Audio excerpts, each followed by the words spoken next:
Thank you, Mr. President. Please get the truth out about our son. He was a good man. Those are the words of Michael and Susan Preddy, the parents of Alex Preddy, who over the weekend was killed by masked federal agents in Minneapolis. I'm here to be part of getting the truth out. Masked federal agents shot and killed Alex Preddy, an American citizen, in broad daylight. Alex was an ICU nurse at the Minneapolis VA hospital, a nurse for veterans. He was a son, a brother, a friend, a caretaker. And he was killed while he was trying to help a woman who had been pushed to the ground by a federal agent. The last words that Alex spoke on this earth were, "Are you all right?" Those are the words of a good man trying to help someone who had been knocked down by an out-of-control ICE agent. Do not let anyone tell you otherwise. And Mr. Preddy was not the first. 17 days earlier, ICE agents shot and killed Renee Good, a 37-year-old American citizen and mom, dropping off her kid at school. She had stuffed animals in her glove compartment. And while ICE agents cursed at her, her last words on this earth were, "I'm not mad at you." There have been more incidents. ICE agents detained Liam, a 5-year-old boy who was literally ripped off the streets by the strap of his Spider-Man backpack, a preschooler. In Massachusetts, Marcelo Gomez da Silva, a high schooler, was arrested by ICE on his way to volleyball practice. And Rumisa Ozturk, a student at Tufts University, was cornered by 6 masked agents, shoved into an unmarked van, and taken to a detention facility in Louisiana. And it goes on and on and on, story after story after story. The people ICE grabbed up, the people they shot, are not threats to you and me. They are not violent criminals that Trump promised to go after. They are not, as Trump said, the worst of the worst. No, these are our neighbors. They are our friends. They are our colleagues.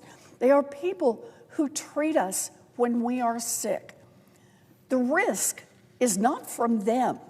The risk increasingly comes from out-of-control ICE agents who can't follow the basic training manual that our local police, our state police, and our National Guard are all trained to follow.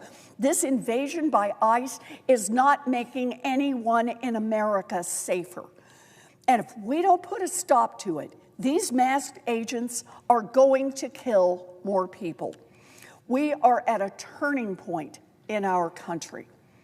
And what we do next now is in front of the United States Senate, in front of my colleagues here today.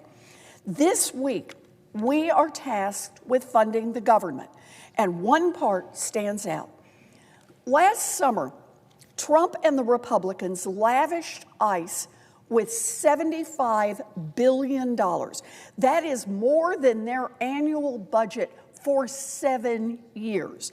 And maybe that is why ICE is handing out $50,000 recruiting bonuses. Now, in this budget, Trump and the Republicans want to reward ICE with an additional $10 billion in funding. That's right. Donald Trump wants us to write another check, hand it over to ICE, and let them keep rolling in the dough. But here is my view. I am a no. I am a hell no. We cannot give one more penny to Trump's ICE while its masked, poorly trained agents terrorize people all across this country.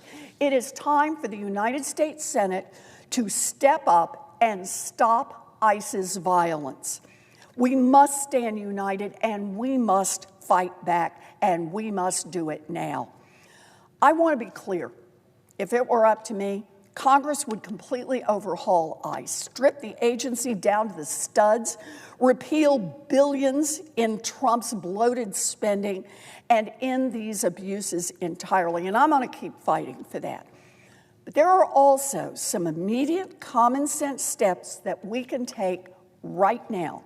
And here is some of what I am fighting for. 1, end ICE's violence. No more roving patrols and profiling people on the street. No more treating people like they're guilty just because of their skin color or because they speak with an accent. No more threatening people with guns just because they are recording what is going on. 2, follow the law. ICE must follow the same rules as everyone else in law enforcement. Get a warrant from an independent judge before barging into people's homes and snatching people from their families. And make no mistake, there should be real consequences for anyone who knocks down someone's door without a real warrant. This is the United States of America, and the last I checked, the Constitution still matters. We must enforce it. And 3, accountability. It's about time that Border Patrol and ICE wear a damn badge. No more masked secret police. And let me say it again, no more masked secret police. And real accountability means accountability for Renee Good. It means accountability for Alex Preddy. It means accountability for every other victim of these federal agents. DHS must cooperate with state and local officials for real, independent investigations of these shootings. In these cover-ups, we need transparency and accountability for victims of ICE's violence. Part of the reason that ICE's officers can act like they have no oversight is that Donald Trump and the Republicans in Congress pre-funded ICE for years in their big, beautiful bill. As things stand right now, ICE can skate by for years without getting a budget and without any oversight from Congress. And you know those healthcare cuts that are closing hospitals and causing people's health insurance premiums to spike? That is the money that is now being used by ICE to terrorize our communities. That is wrong. Congress has the power to claw back those funds. Congress needs to use that power and take back that money so that Congress has meaningful oversight over an out-of-control ICE. And that should just be the start. I am urging every single senator, Democrat and Republican, to vote no on this budget bill and stop bankrolling ICE's abuses. And I want to put a finer point on this. Republicans control the White House, Republicans control the Senate, Republicans control the House of Representatives. Democrats are ready to rein in this rogue agency, but we need Republicans in Congress to stop this violence as well. And I know that there are Republicans right now who are seeing what we're seeing in Minnesota, and they know it is wrong. It is time to speak out. Silence is complicity. Grow a spine, show some backbone. Being disturbed doesn't change anything. And the ICE agents who are waving around loaded guns know that. Republicans in the Senate have the power to do something and to start righting these wrongs. Help the Democrats put meaningful constraints on ICE. Help our people be safe. To everyone who is angry, I'm angry too. I'm furious, and I'm here in the Senate to fight back for you. But it's in moments like this that we must resist the urge for that anger and fear to take over. It is time to turn our anger into action. So I want to end with this. I saw a post by Alex Preddy's student that I wanted to read excerpts from into the record. This is all a direct quote. I was Alex Preddy's final nursing student. For the past 4 months, I stood shoulder to shoulder with him during my capstone preceptorship at Minneapolis VA Hospital. There he trained me to care for the sickest of the sick as an ICU nurse. He taught me how to care for arterial and central lines, the intricacies of managing multiple IVs filled with life-saving solutions, and how to watch over every heartbeat, every breath, and every flicker of life, ready to act the moment they wavered. Alex carried patience, compassion, and calm as a steady light within him. Even at the very end, that light was there. I recognized his familiar stillness and signature calm composure shining through during those unbearable final moments captured on camera. It does not surprise me that his final words were, "Are you okay?" Caring for people was at the core of who he was. He was incapable of causing harm.